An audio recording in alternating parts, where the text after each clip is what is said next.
The premise of Prometheus, directed by Ridley Scott, is that these human-like aliens called the Engineers seem to have created or caused the creation of humans, and ancient civilizations on Earth have left signs of the Engineer presence throughout history, leading to an unknown planet deep in space. Prometheus, a scientific exploratory ship, investigates the planet LV-223 to get answers from our creators, finding more questions than they originally had, and a biological weapon out of control that could herald the end of all life. Now that is a great, intriguing premise, and the film does quite well with it. Most scenes have a purpose and work well. The first scenes on Prometheus are excellent, and set up the film perfectly. We are introduced to the high-tech ship and the character of David simultaneously. Thirdly, we get the backstory of Shaw, adding instant depth to our character. During the briefing scene, we are shown the power dynamics, introduced to more characters and what drives them, the basics of the plot about to commence, conflict is set up, and at the end we even see the major themes at play. But it's what I choose to believe. Splendid. So after this, let's check out a shittier bunch of writing. It isn't that there ain't good stuff in the film, it's mostly the amount of utter stupid when it comes to the science and small throwaway plot elements that is bad about Prometheus. It really gets on your nerves if you're into details. For instance, let's just take a moment to analyze the actions of Fifield and Milburn. They are douches incapable of teamwork, disobey orders, can't handle pressure or high stakes, abandon the mission they're paid to do, and risk failing it and dying in the process. Then, Fifield, a geologist, gets lost even though his job is to map structures, and Milburn, a biologist, decides they should stay the night in a contaminated chamber and tries to touch unknown aliens. These two incapable idiots can't be leading scientists in their fields and shouldn't be allowed on this mission. Bad writing. The scenes are visually thrilling and expertly executed, and all of it should be very exciting, but since the tension ultimately rests on the script and characters, the otherwise perfect scenes feel annoying, because their existence is as shallow as the unscientific decisions made by the characters. Instead of being sucked into the action, you're sucked into picking Prometheus apart. Why is it that on this super expensive, at least 4-year-long mission to space, the crew is informed about the purpose of the mission only right before landing, allowing them zero time to prepare accordingly, and risking having idiots like Fifield and Milburn on board? It's really convenient how Prometheus found the alien site immediately on arrival. Would have taken months in real life. Why doesn't Prometheus study the located alien structure from orbit for a month or so, keeping a safe distance, mapping out the place with the available equipment? There's no way the crew of Prometheus would rush into the alien site under the looming sandstorm. No scientist would take their helmet off even though the air was scanned to be pure. When Holloway dies, why isn't the whole ship quarantined and the source of his infection sorted out as a primary precautionary measure? The trilobite and Shaw should have been quarantined. In real life, the crew would have been informed that Weyland is on board. No one would run in a straight line from the crashing ship. Shaw manages to survive being crushed by the Juggernaut because of a little rock.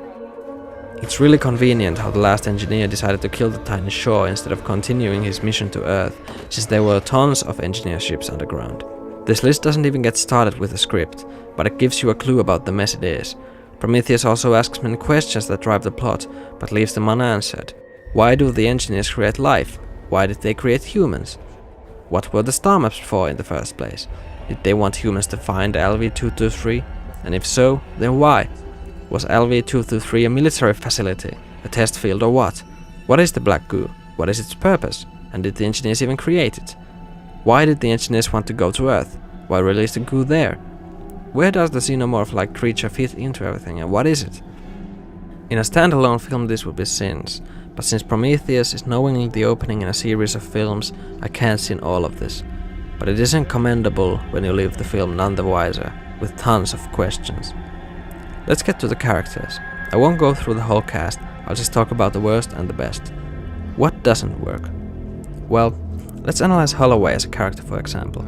The dude is a dick to David throughout the film, but why? Who knows? Where is the substance behind his actions?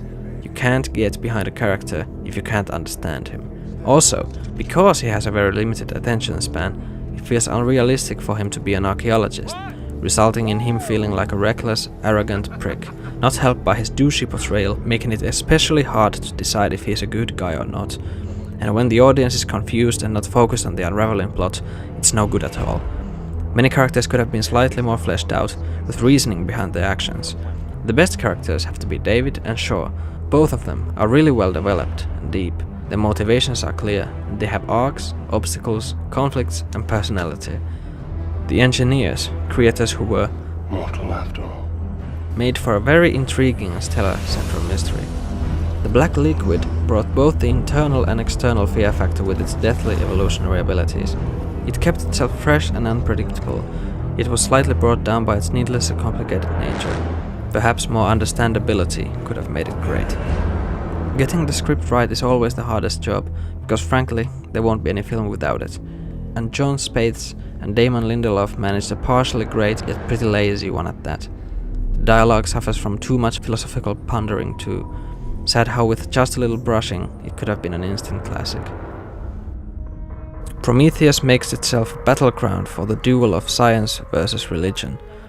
Whereas science suggests an uncomforting reality in the creator being nothing more than ourselves, flawed and alive, faith in death revealing all answers about a higher power comforts us by offering safety and purpose to our lives.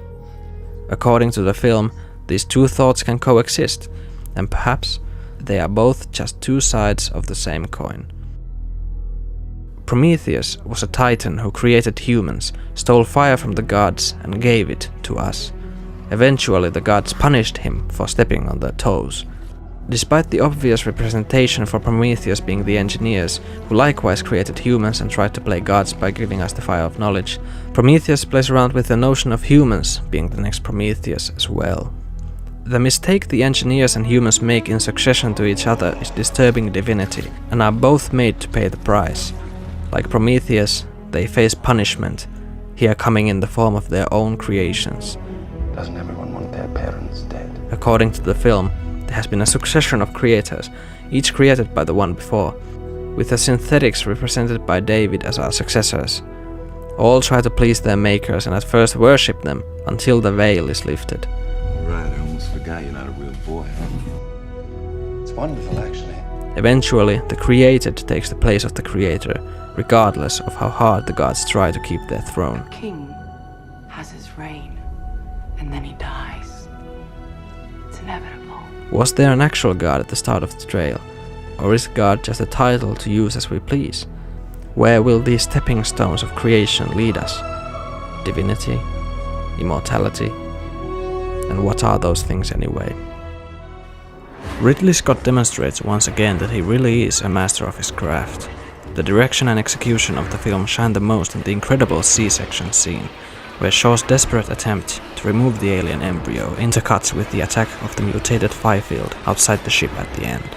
The internal horror of the alien surgery, mixed with the external terror caused by the chaotic hyperviolent rampage, is tangible and dirty. Close-ups of Numera Pass's outstanding performance increase tension and bring intensity. The fluids, blood and sweat gross you out, contrasted with the pure and sterile environments. The sounds are anxious. The score by Mark Streitenfeld captures the pulse needed perfectly, while the editing ramps up the intensity between the two locations, exhilarating to say the least. The film's visuals are awe-inspiring. The CGI blends seamlessly with the lived-in sets and realistic puppets. The designs, props and costumes are vivid. Only the silly skull and god-awful makeup on Wayland bring the execution down a notch. Otherwise, the story is told in a jaw-dropping fashion. The cast is mostly terrific. The performances of Numera Pass, Michael Fassbender and Idris Elba were the highlights for me. The execution of the thought-provoking story makes up for what the occasional plot holes and script stupidity take away. Prometheus is a very stellar film, massive in scope, and aims high with its ambitions, although ends up not quite there among the very finest. But it does stand on its own wonderfully as a good sci-fi film and an excellent addition to the Alien franchise. I wouldn't hesitate at all when having to recommend it. I give Prometheus a fine 7 out of 10.